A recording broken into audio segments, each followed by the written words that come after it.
Hey everybody, this is Mark Richards, the owner of Wasatch Recovery and a proud sponsor of Todd Sylvester's BeliefCast. We are excited to have you join us as we discuss Wasatch Recovery's unique treatment programs for overcoming addictions and techniques for developing a healthier lifestyle. We call this the Wasatch Way. Wasatch Recovery's goal is to instill hope, teach resilience, and help you achieve recovery. Enjoy today's podcast. Welcome back, everybody. This is Todd Sylvester with the Todd Inspires BeliefCast. Thank you for tuning in week after week. Today, I'm so excited because we're going to do another episode of the Wasatch Way. And today, we're joined by Ryan Decker and Christian Smith. They are our marketing team. They are the ones out there getting people who are suffering and struggling with addiction and mental illness into our program. And they are the front line, really, honestly, to these people who are sometimes, barricaded into their hotel room, their houses. They don't want to do anything. They want to change. And you guys go in there and you convince these people to come to our amazing program. So we're going to talk to these two amazing individuals. I love them both like brothers. I admire them. I love the way they live their lives. They've both been addicts themselves and they've overcome and they're doing amazing things. And I love them to death.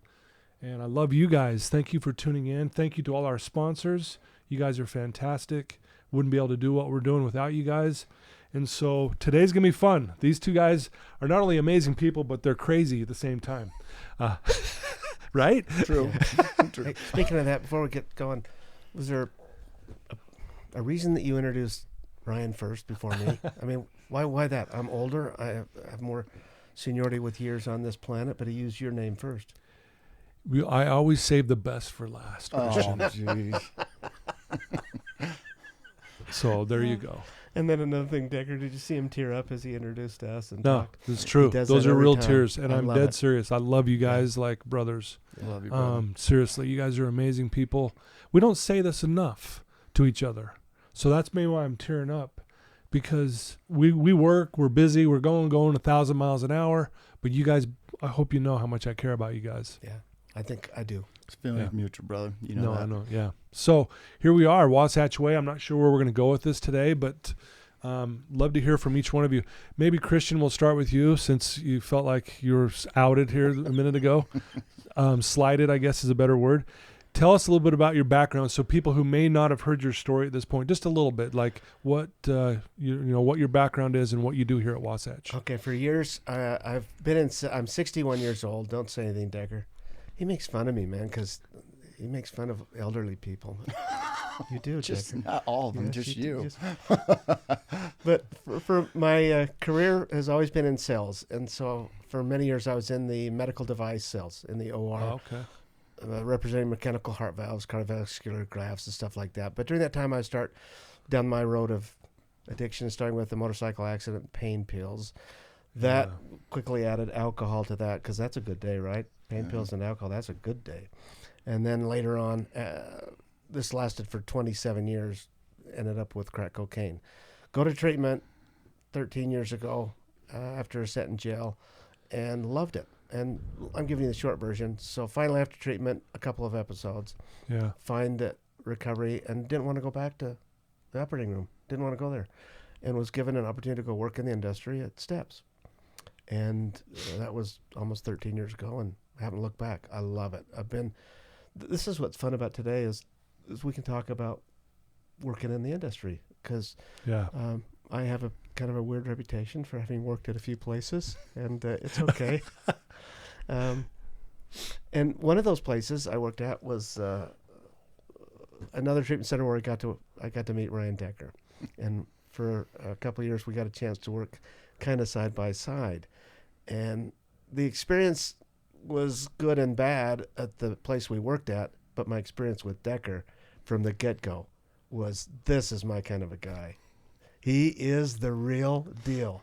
He is fun when it's time to be fun, and he is serious when it's time to be serious. He respects the disease of what's going on in the brain at the time of all this stuff, and he's given me the luck of the disease. We'll talk about that in another We're episode. Have to edit that part. Just kidding. Just kidding. So now I had just about a year ago, right now, I was given this Yeah. Wonderful opportunity to be part of your team. Yeah. And Decker leads the team.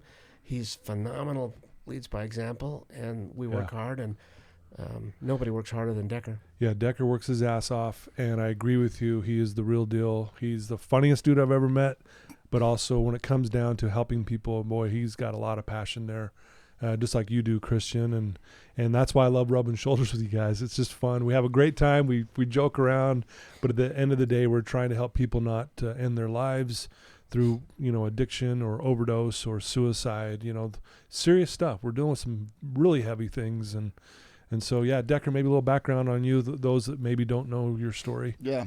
And just to go back to that, you do have to have some fun, because if this was just, it's a hard deal at times. It's it's life or death. So it is, you do have to find enjoyment in everything you can. But, yeah, my background is, some traumatic stuff growing up. Dad took his life, kind of carried that with me. And then into high school, just, tried anything and everything. And just kind of like Christian said, one injury led me down the Oxycontin opiate stuff. And that was that. I just fell in love with it, and it did it for a decade and a half. And, and everything else under the sun, but, some medical stuff, seizures and, almost losing my family and stuff. I finally, I reached out for some help and went to a hospital, and actually met the owner of Wasatch. Mark Richards came to talk to me, and I actually told him when he first came up, said, no, I don't want to go there. And all the other places came and talked to me. I'd actually committed to go somewhere else, and Mark felt inspired to come the next day. And, now I know it was all just, it was meant to be that way. Yeah. And I felt it on immediately and started my journey. And that was, came through Wasatch a little over 7 years ago. And, it's really changed my life and the people I know. You guys, you guys are family. That's the one thing about working at Wasatch is it's not a job. We're a family trying to help people. Yeah. And that's pretty unique where, when you can hang out with, get people you work with on a weekend because you choose to, because you love them, because or you had a hard day, or, like my stepfather just passing away, me being able to come in and just talk to you as, that's huge. That doesn't happen in most places. Yeah. No, I appreciate that. And I think we all are in agreement there for sure. And, go ahead, Chris. It's been, in the years I've been doing this, the camaraderie and the relationship amongst staff here at Wasatch, I've never seen its equal. I've been in places where it was good, there were good and bad, but the totality of this is good. We're open, we're honest, we get serious, but we have lots of fun. It really is a great staff. The culture, staff from the staff top to bottom, including Mark and Jeff, the owners, it's a pretty good place. Yeah, like honestly, Sunday nights, I'm not dreading Monday morning. I've had jobs where I'm like, Sunday night, you're like, why are you so down? Oh, I got to go to this job tomorrow. That I've never felt that way.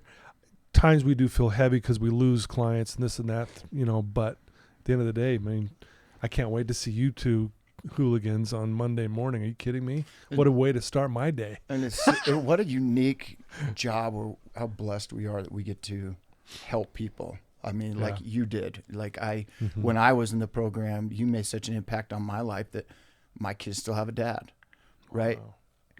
And to be able to give some of that back and kind of be in the front lines, that's awesome. That's more than just us. That's more, you know what I mean? That's for sure.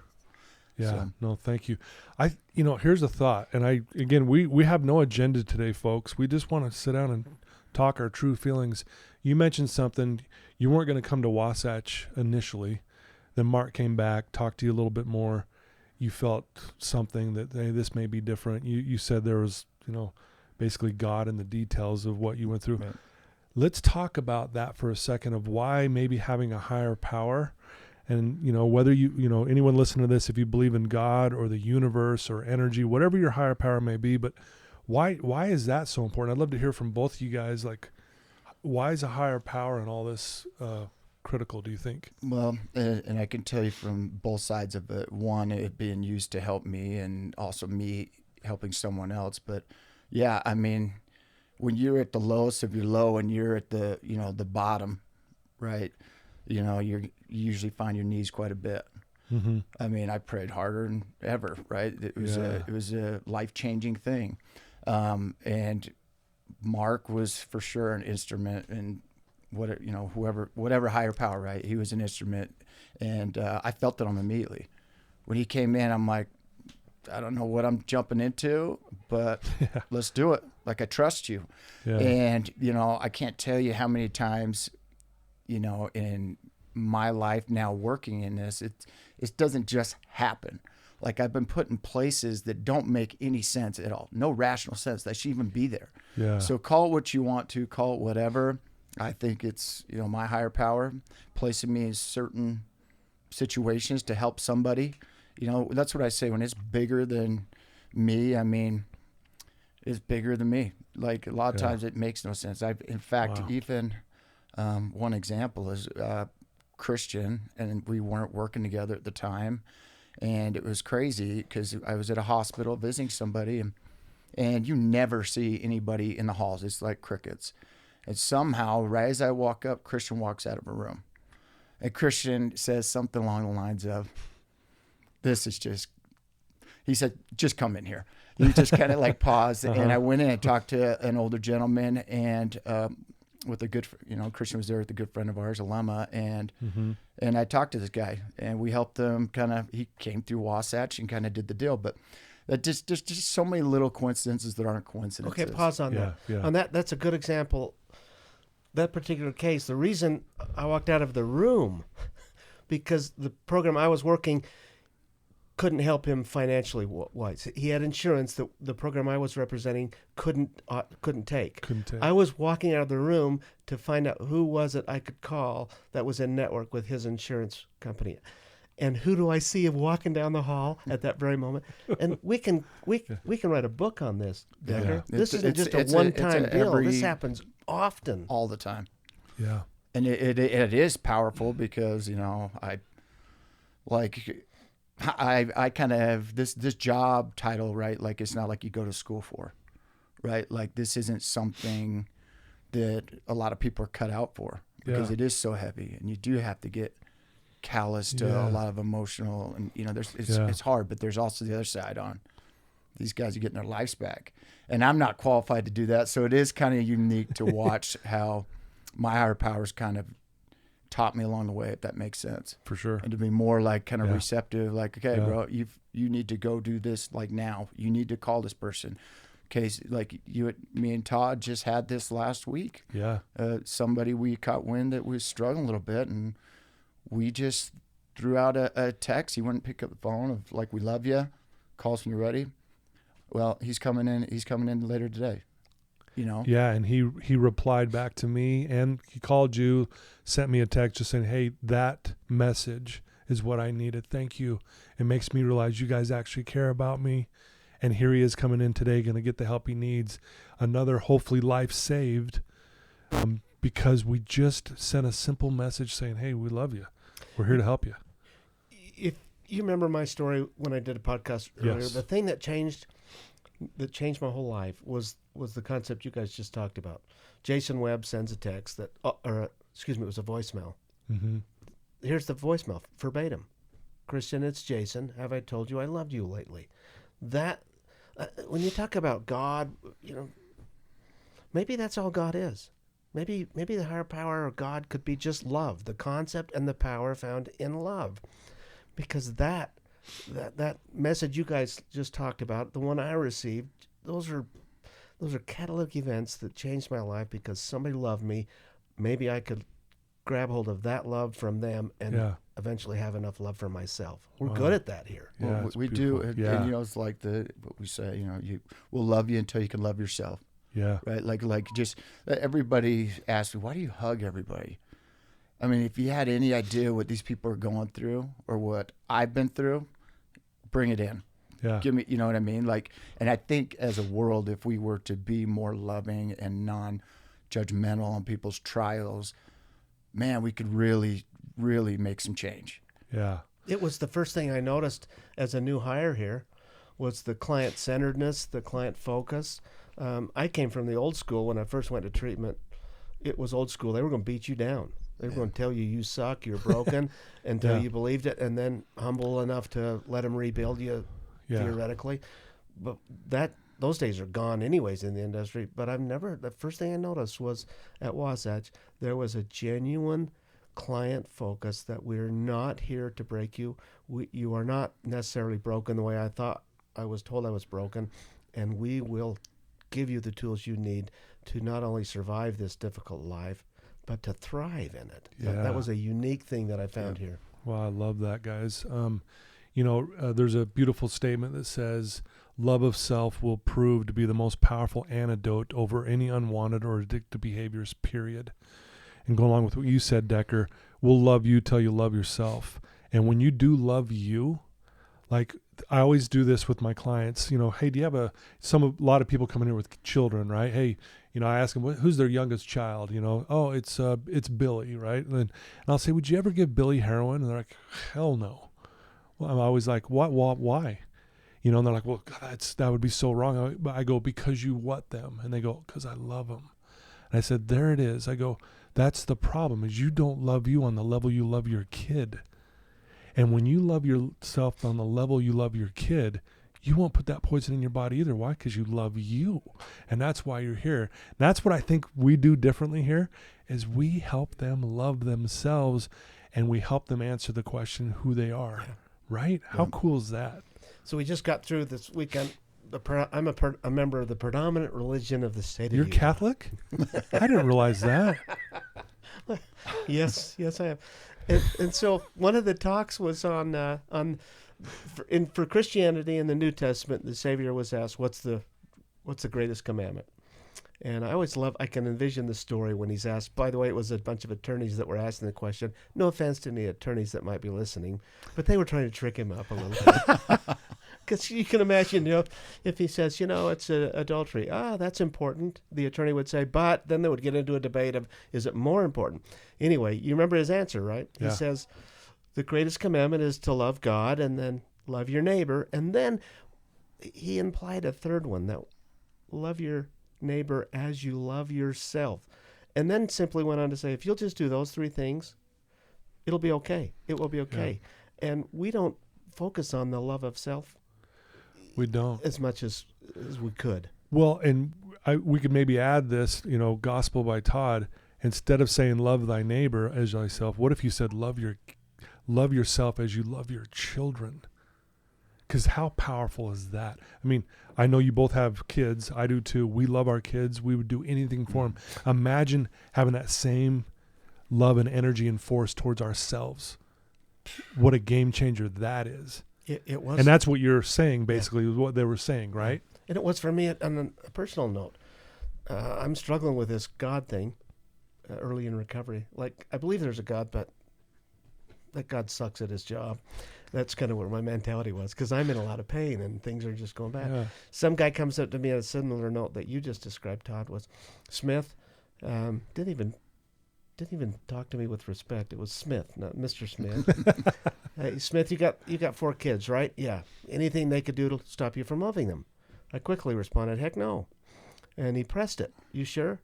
Well, I happen to have one of my 4 kids who's crazy, kind of nuts, in a non-clinical way, just fun out there. Sarah. And Sarah, if just you're like hearing this, Decker. Kind of like Ryan Decker, yeah. A few screws. Crazy in the funnest way, not clinically.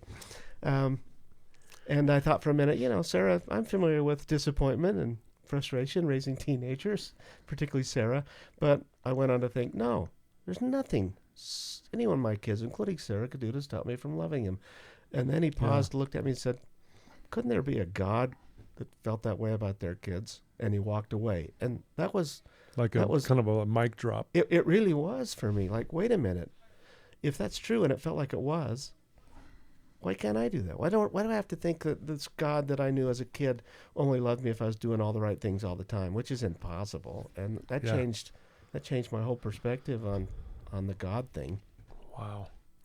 Anything you'd add to that, Decker? Yeah, I mean, I was just kind of relating back to it when I was in treatment, and I had a lot of okay, why did I get this raw deal and have all these challenges in my life?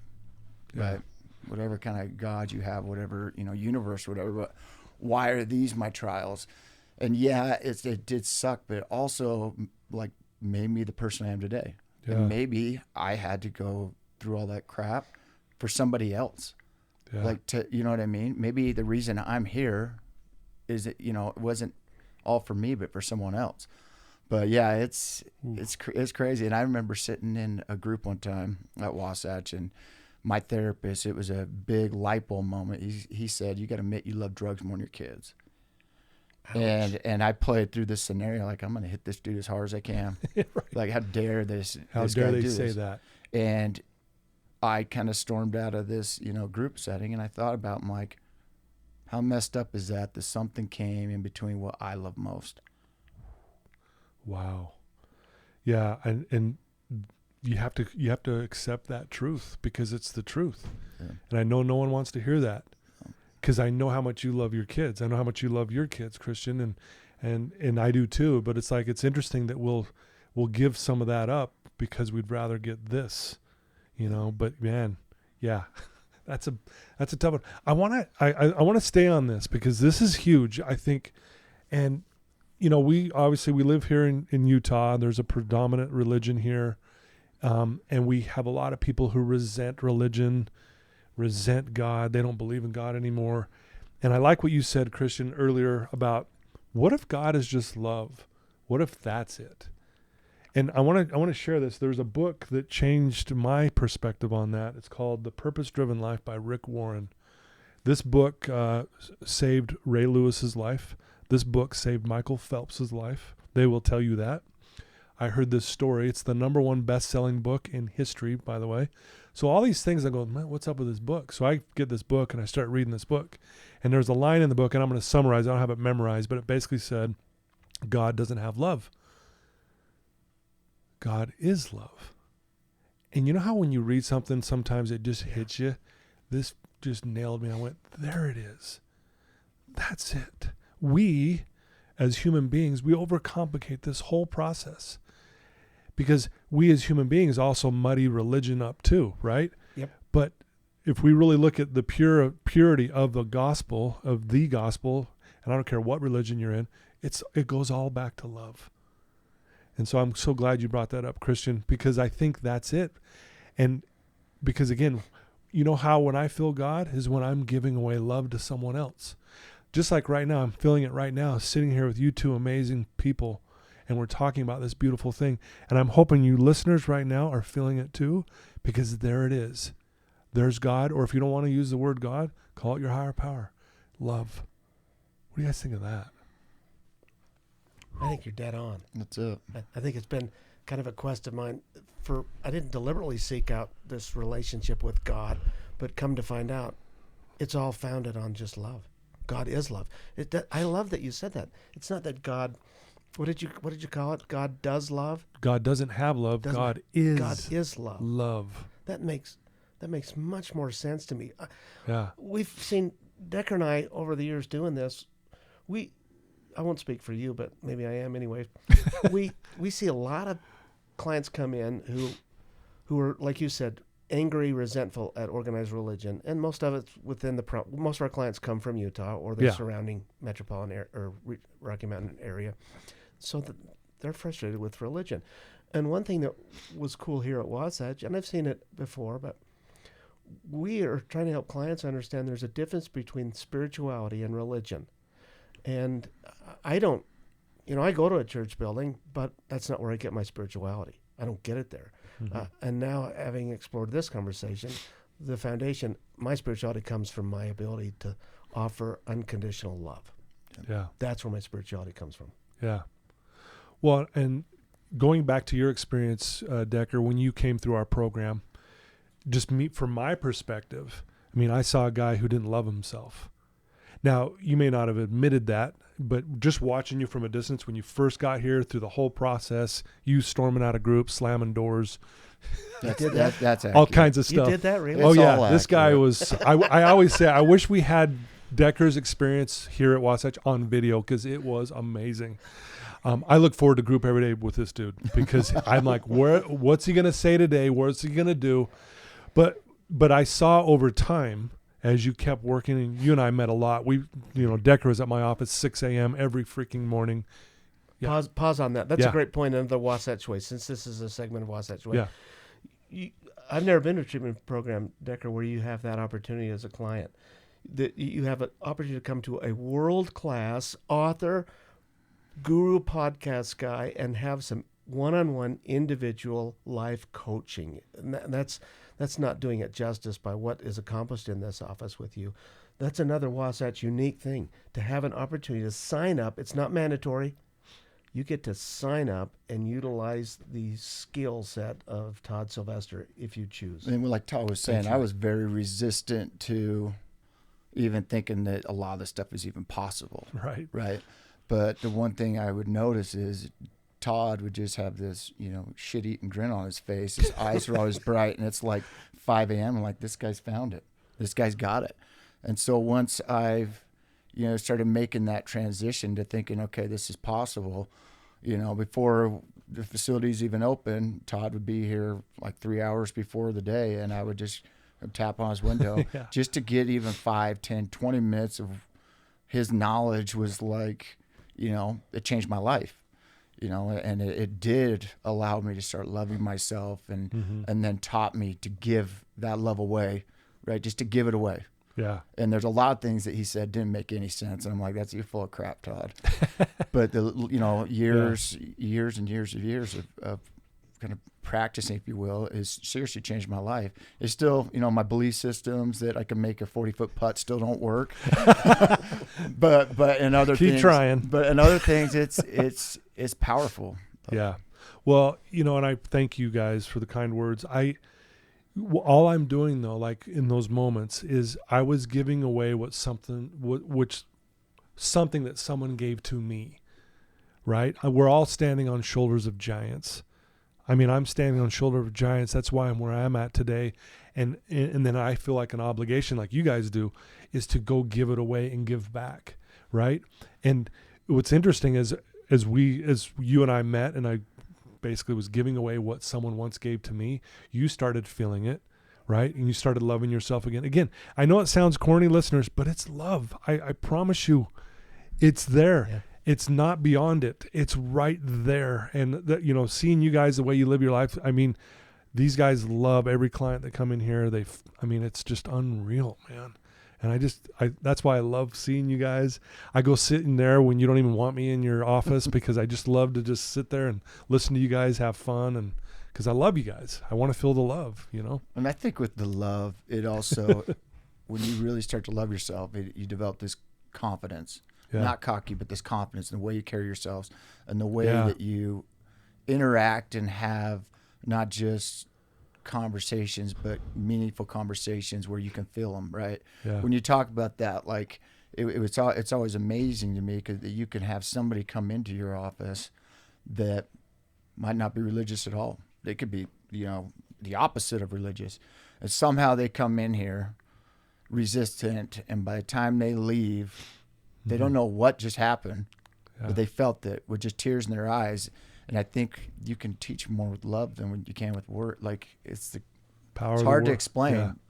It is. Yeah. No. Years ago, I was introduced to Wayne Dyer, and he has some cool stuff. I think he's passed away now. He passed, yes, but he was amazing. But he tells the story of a guy selling oranges, and the story, I'll give you this Christian Smith version of the story, was guy's got a dozen oranges to sell. A customer comes up and wants 13 oranges. Guy doesn't have, the orange salesperson doesn't have 13. And the gist of that story is you couldn't help him that day because you can't give what you don't have. He didn't have 13. He only had 12 oranges. Couldn't give it, couldn't help him. And to me, I began that journey of self-love.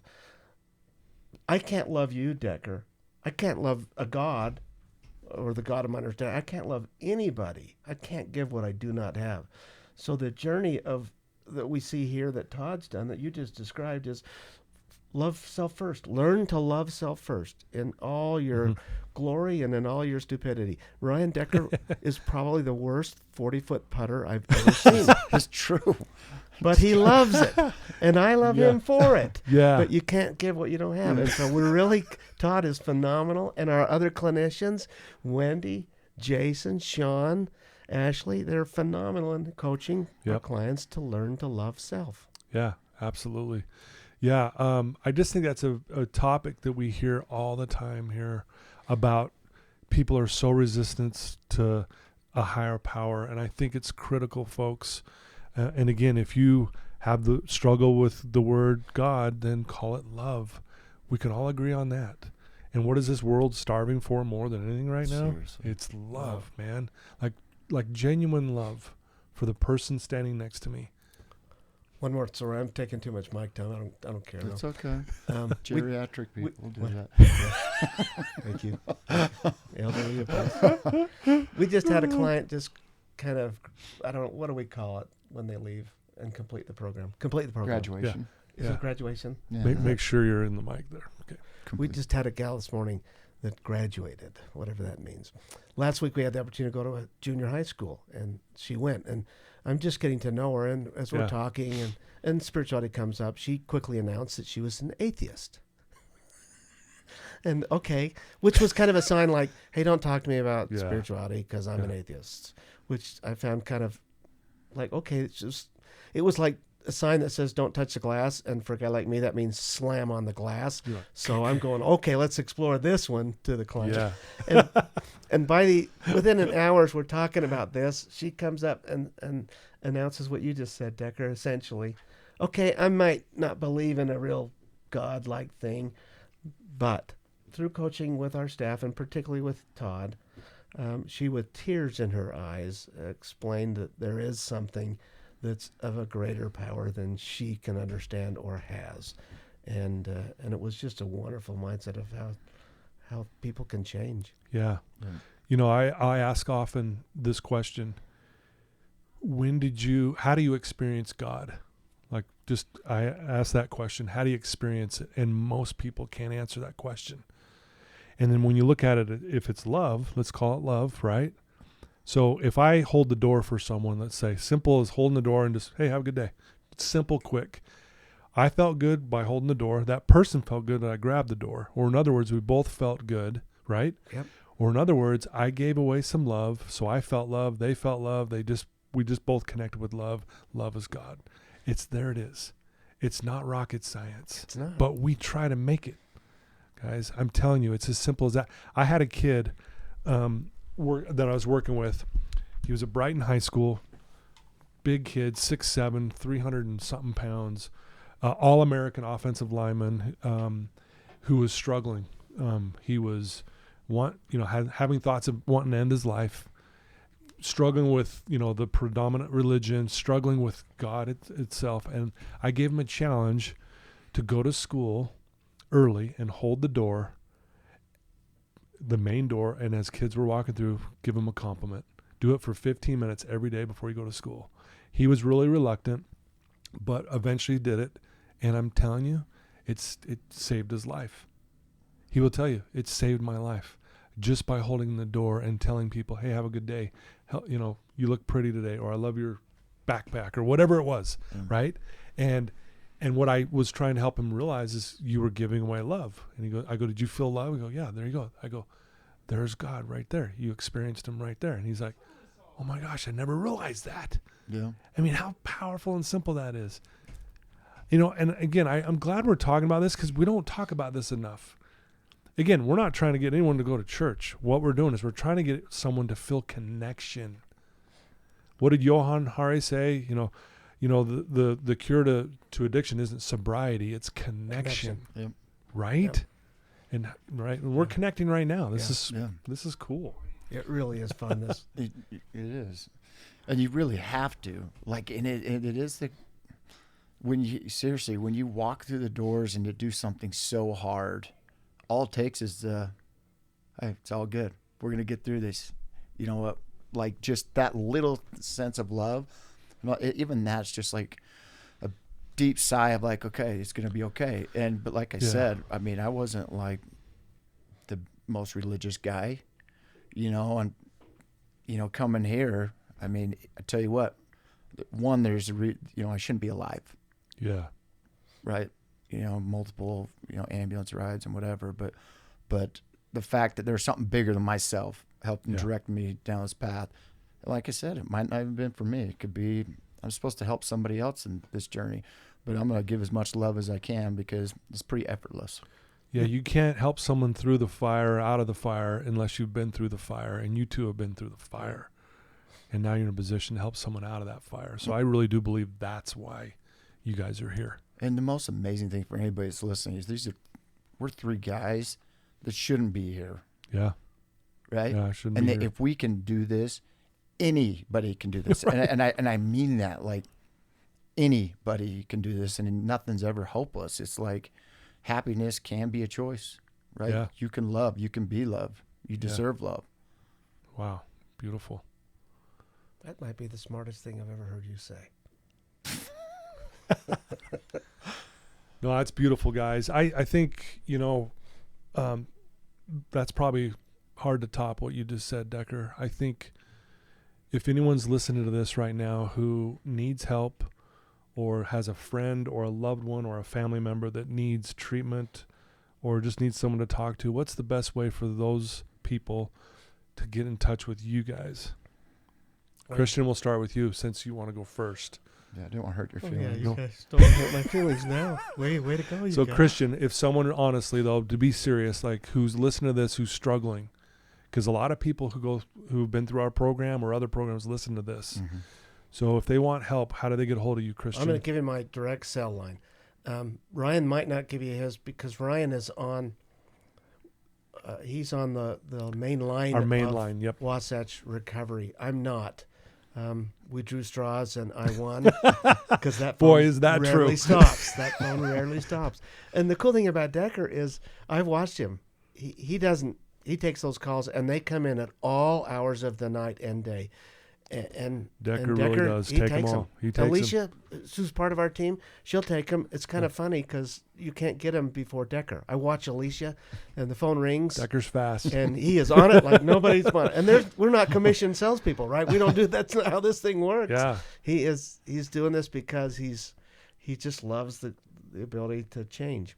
So my direct number, Christian Smith, area code 801-870-1379.